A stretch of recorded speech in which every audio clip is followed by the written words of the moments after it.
Hello guys, আসসালামু আলাইকুম। Welcome to my channel শিমা জিন্দেগি। আশা করি যে যেখানে আছেন সুস্থ আছেন। আলহামদুলিল্লাহ, আল্লাহর রহমতে আমরাও ভালো আছি। প্রতিদিনের মতো নতুন একটি ভিডিও নিয়ে হাজির হয়ে গেলাম। আশা করি আমার ভিডিওগুলো আপনার কাছে ভালো লাগবে।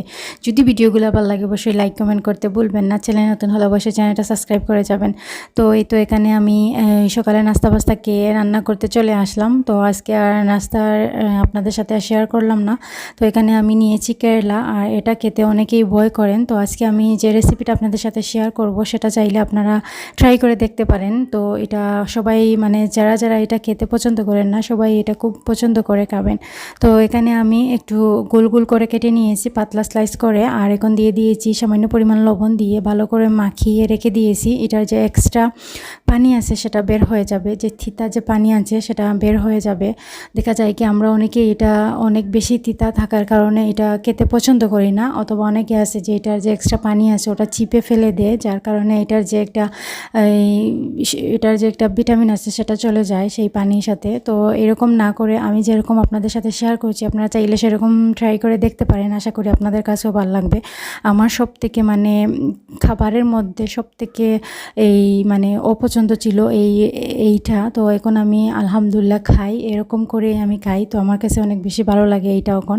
তো চাইলে আপনারা ট্রাই করে দেখতে পারেন। তো যাই হোক, কিছু কাপড় ছিল ওগুলো ধুয়ে দিয়েছি, আর এখন চলে আসছি আবার রান্না করে। তো এখানে আমি নিয়েছি সামান্য পরিমাণ হলদির গুঁড়া, মরচের গুঁড়া দিয়ে এটাকে আমি ডুবো তেলে একটু ভেজে নেব ফার্স্টে। আর এটাকে ফার্স্টে যে আমি লবণ দিয়ে মাখিয়ে রেখেছিলাম, তারপরে শুধু এটাকে ধুয়ে পানিটা ঝরিয়ে দিয়েছি। এটাকে চিপে কোনো এক্সট্রা পানি ফেলতে হবে না, জাস্ট লবণের পানিটা ধুয়ে ফেলে দিলেই চলবে। তো আমি এখন পরিমাণ মতো তেল নিয়ে নিয়েছি, আর এই তেলের মধ্যেই আমি এগুলাকে ভালো করে মচমচো করে ভেজে নেব। তো এটা ভাজার কারণে কি হবে, দেখা যাবে কি এটার যে একটা তিতা ভাব ছিল সেটা চলে যাবে। ট্রাস্ট মি, আপনারা চাইলে এরকম ট্রাই করে দেখতে পারেন।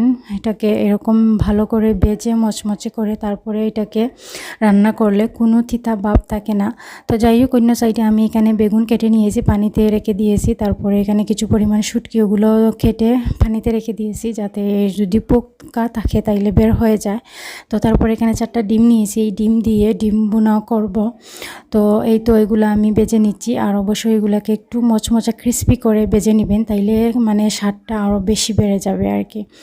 তো যাই হোক, যে ডিমগুলো নিয়েছি ডিমগুলোকে আমি পেঁয়াজ দিয়ে মাখিয়ে এখন ভেজে নেব, তারপরে ওগুলো রান্না করব। আর এইটার রেসিপি তো অনেক আগে আমি আপনাদের সাথে শেয়ার করেছি। এইরকম করেও এই ডিম বোনা খেলে অনেক বেশি মজা। আপনারা চাইলে এটা ট্রাই করতে পারেন। আমার বাচ্চারা, আমার হাজব্যান্ড অনেক বেশি পছন্দ করেছেন। তো আপনারা চাইলেও এটা ট্রাই করে দেখতে পারেন। তো বলবো না যে হুবহু আমার রেসিপি ফলো করেন। আপনারা চাইলে নিজের আইডিয়া দিয়েও একটু ডিফারেন্ট করে খাবারটা বানিয়ে দেখতে পারেন। তো যাই হোক, এখানে ভাজা হয়ে গিয়েছে, আর এগুলাকে আমি তেল থেকে ভালো করে ঝেড়ে তুলে নেব।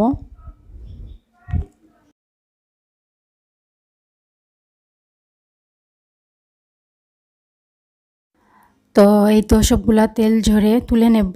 আর আমি এখানে প্রায় 2টা দিয়ে তৈরি করেছি। আপনারা চাইলে অল্প দিয়ে তৈরি করে দেখতে পারেন। যদি এটা খেতে পছন্দ হয় তাইলে অন্যদিন অনেক বেশি পরিমাণে বানাতে পারবেন। তো যাই হোক, ডিমটা ভাজা হয়ে গিয়েছে, আর এটাকে আমি 4 ভাগে ভাগ করে নেব। তো কেটেই তারপরে এটা তুলে নেব আর কি, তাহলে ঝামেলা কম হবে। তো এই জন্য কেটেই এটাকে ভাগ করে তারপরে তুলে নিচ্ছি। তো এখানে আমি 4টা ডিম নিয়েছি। তো বাকি যে ডিমগুলো রয়েছে ওগুলো আমি এখন দিয়ে দেব। তো এরকম করে খেলে আলহামদুলিল্লাহ অনেক মজা। আসলে প্রত্যেক সময়ই তো ডিম ভুনা করে খাওয়া হয়, বাট এরকম করে অনেক কম আছেন আমার কাছে মনে হয় যে ট্রাই করেননি। তো আমি তাদের উদ্দেশ্যে বলবো ট্রাই করে দেখতে পারেন নাকি আপনারা, যদি পছন্দ হয় আর কি। তো যাই হোক, বাকি যেগুলো রয়েছে ওগুলো দিয়ে দিয়েছি। তো ওইগুলো ভেজা হয়ে গেলে তারপরে আমি একসাথে রান্না করে নেব। তো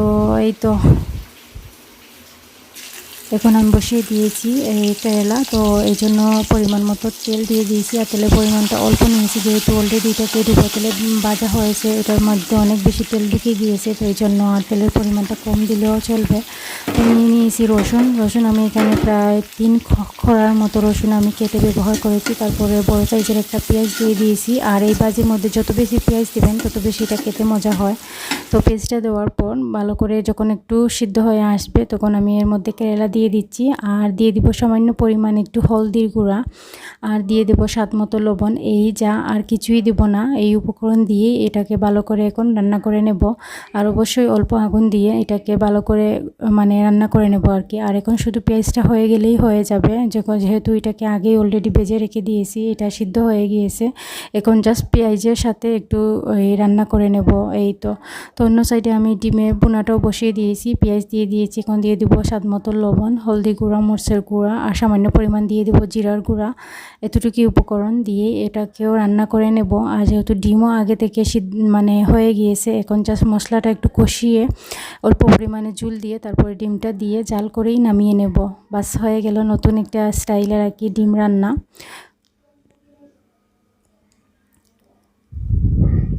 আপনারা চাইলে ওইটা ট্রাই করে দেখতে পারেন, আশা করি আপনাদের কাছেও ভালো লাগবে। আমার অনেক বেশি পছন্দ হয়েছে, আমার বাচ্চারাও অনেক বেশি পছন্দ করেছে। তো এই জন্য আসলে আপনাদের সাথে আবারও শেয়ার করা। তো এই তো আস্তে আস্তে করে ওইটাও হয়ে যাচ্ছে।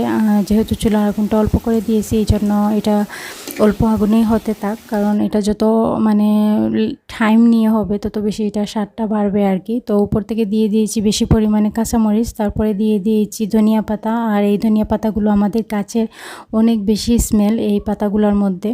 তো এখন নাড়াচাড়া দিয়ে ভালো করে মিশিয়ে তারপরে নামিয়ে নেব। এই তো হয়ে গিয়েছে। আর এটা খেতে আলহামদুলিল্লাহ অনেক অনেক অনেক বেশি মজা। আপনাদের বলবো বাসাতে একবার হলে ট্রাই করে দেখতে পারেন। তো তারপরে আমার ডিমটাও হয়ে গিয়েছে, আর এখন উপর থেকে দিয়ে দিয়েছি কাঁচামরিচ, ধনিয়া পাতা দিয়ে এখন চুলা থেকে নামিয়ে নেব। বাস রেডি হয়ে গেল। খুবই সহজভাবে এই রেসিপিগুলো আসলে ট্রাই করা যায়। অনেক সময় আছে আমাদের হাতের কাছে সময় থাকে না, বা অনেক সময় আছে আমরা রান্না করতে গিয়ে অনেক পেরাতে পড়ে যাই। তো এই জন্য এরকম শর্টকাট রান্না যদি করতে পারি তাইলে অনেকটাই হেল্প হয়ে যায় আর কি আমাদের জন্য। তো তারপরে এখানে শুটকি বসিয়ে দিয়েছি। তো শুটকিটা হয়ে গেলেই আমার রান্নাটা শেষ হয়ে যাবে। তো এখানে ফার্স্টে আমি শুটকি দিয়ে দিয়েছি, যেহেতু বেগুন একটু নরম থাকে, তো দেওয়ার সাথে সাথেই দেখা যাবে কি ওটা গলে যাবে আর শুটকিটা মানে শক্ত থেকে যাবে। এই জন্য শুটকিকে ভালো করে আমি মশলার সাথে একটু কষিয়ে নিয়েছি। আর এখন দিয়ে দিচ্ছি বেগুন। তো বেগুনটা দিয়ে এর মধ্যে আমি কোনো পানি দেব না, এই বেগুনের পানি দিয়েই বেগুনটা ভালো করে মানে বুনা বুনা হয়ে যাবে আর কি। এটার মধ্যে আমি কোনো মানে পানি ব্যবহার করব না, জাস্ট একটু হালকা নাড়াচাড়া দিয়ে তারপরে ডেকে রেখে দেব।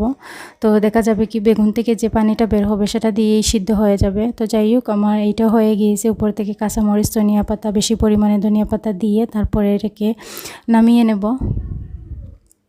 আর এই শুটকিটাও খেতে আলহামদুলিল্লাহ অনেক বেশি মজা হয়েছে। আসলে এক এক দিন এক এক রকম টেস্ট থাকে খাবারের। এক হাতে রান্না হলে কি হয়, তারপরেও দেখা যায় কি এক এক দিন এক এক মানে টেস্ট থাকে, সব দিন সমান হয় না। এক এক দিন আছে যে মজা হয়, এক এক দিন আছে যে এত বেশি মজা হয় না আর কি। তো স্বাভাবিক, এটা সবার ক্ষেত্রে এরকম হয়। তো যাই হোক, রান্না বাড়া শেষ করে তারপরে চুলাটা এখন ভালো করে মুছে নেব। সাইডে যে টাইলসগুলো আছে ওগুলোও মুছে নেব। দেখা যায় কি রান্না করতে গেলে সাইডে ওগুলো ভরে, যে মশলা দিলে ওগুলো ছিটকা গিয়ে সাইডে ভরে যায়। তো এই জন্য আর কি সাথে সাথে মুছে নিলে দেখা যায় কি পরিষ্কার হয়ে যায়। তো যাই হোক, এই তো আমার পরিষ্কার করা শেষ। আর এখানে কিছু এই মাংস এনেছিলেন, ওগুলা কেটে নিয়েছি, ওগুলা ধুয়ে এখন ফ্রিজে রেখে দেবো। আর এখানে একটু ছোটো ছোটো টুকরা করে রেখে দিয়েছি, ওগুলা দিয়ে সকালে কিছু একটা নাস্তা বানিয়ে দিয়ে দেবো আমার বাচ্চাদেরকে। তো এই জন্য আর কি দেখা যায় কি এরকম মাংস আনলে আমি এরকমই করি, কিছু রেখে দেই যে কিছু নাস্তা এইগুলা বানানোর জন্য আর কি।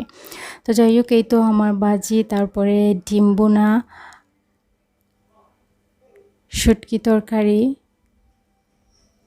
আর এখানে ছিল গতকালকের লতা মাছের এই মাথা দিয়ে যে লতা রান্না করেছিলাম সেইটা, আর এই তো ভাত। তো যাই হোক, এই তো আমার রান্না বাড়া সব শেষ হয়ে গিয়েছে। এখন সব কিছু মুছে রেখে দিয়েছি, আর এখন নামাজ পড়ে নেব, তারপরে গোসল করে নামাজ পড়ে নেব, সবাই মিলে একসাথে খেয়ে নেব। তো যাই হোক, আজকে ব্লগটা এই পর্যন্ত। সবাই ভালো থাকবেন, সুস্থ থাকবেন। আল্লাহ হাফিজ, আসসালামু আলাইকুম।